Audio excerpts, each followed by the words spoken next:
2023 has been an interesting year for PlayStation. They crushed it with the release of a couple new controllers. They have a brand new VR headset, PlayStation Portal, and of course the PS5 Slim was announced and now is available. It wasn't all great news for PlayStation, as there were a few embarrassing moments, but at least Insomniac has been killing it with a series of bangers, while Naughty Dog has yet to launch a game for PS5 that wasn't a remake or remaster.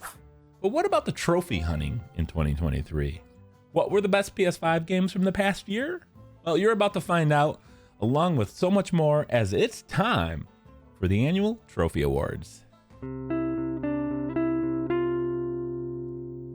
Let's first take a look at what was voted as the best free PlayStation Plus game. I polled 600 trophy hunters and asked them several questions, and the first one is which of the 27 free PlayStation Plus Essential games released in the past year were their favorite.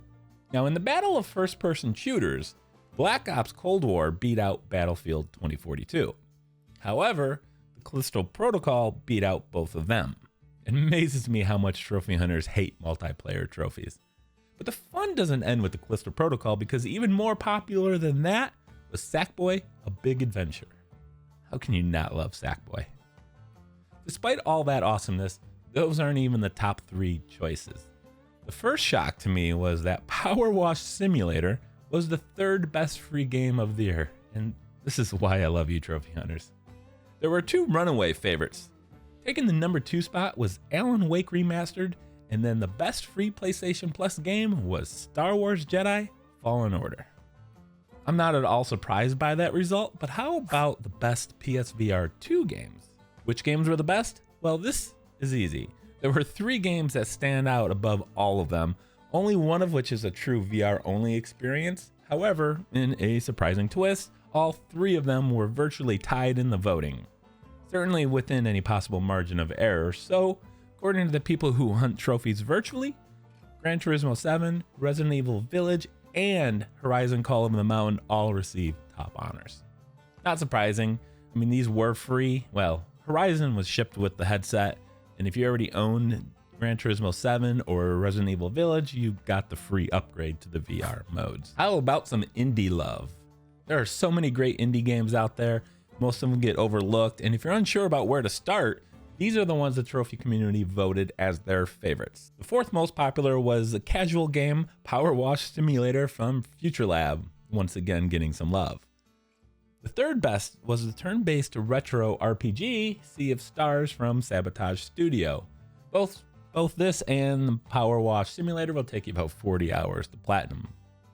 Number 2 in the voting was the crazy-looking first-person shooter Atomic Heart, the first game from Mundfish. Kind of has the vibes of BioShock. The best indie game from 2023 goes to Round 9 Studios' Lies of P. This could be best explained as a Pinocchio story with a Souls-like experience. Are you one of those crazy people who love playing games with tough platinums? For some, it's a point of pride for them. These are the games you'd brag about completing, and if you want to know the best of the hardest platinums, here are the 5 best, starting with Armored Core 6. This game was developed by From Software, and it features mechanized combat. It's the S-rank ratings that will occupy most of your time. Next up is Resident Evil 4 with its required 7 playthroughs. Although if you've platinumed any other Resident Evil game, this one won't be much different. Diablo 4 is the 3rd best game with a difficult platinum. I haven't played this game, but I can't imagine the level 50 trophy on a hardcore difficulty run is going to be a very pleasant experience. The 2nd best hard platinum is Lies of P, another game I haven't personally tried, but if it's a Souls-like game, it can't be easy. And the best game with the hardest platinum is Baldur's Gate 3. This is a 100 plus hour platinum, which requires a difficult playthrough and avoiding any one of the 20 plus missable trophies. Good luck to you.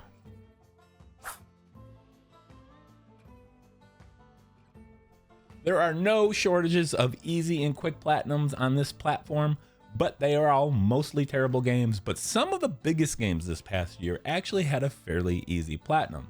These are the best of the easy plats, starting with Star Wars Jedi Survivor.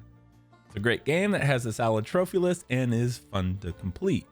Also, you can disable spiders, making this platinum accessible for people with arachnophobia.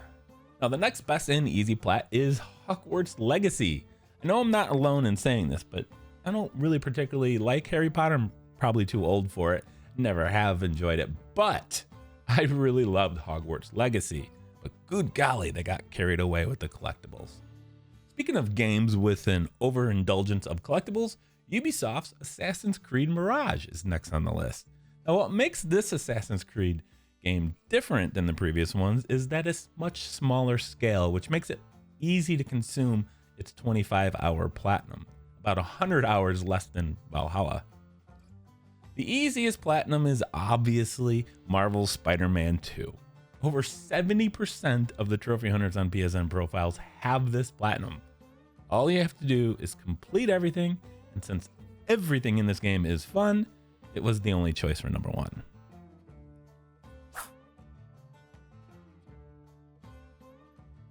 We've talked about the best PSVR2 games, the best freebies, best indies.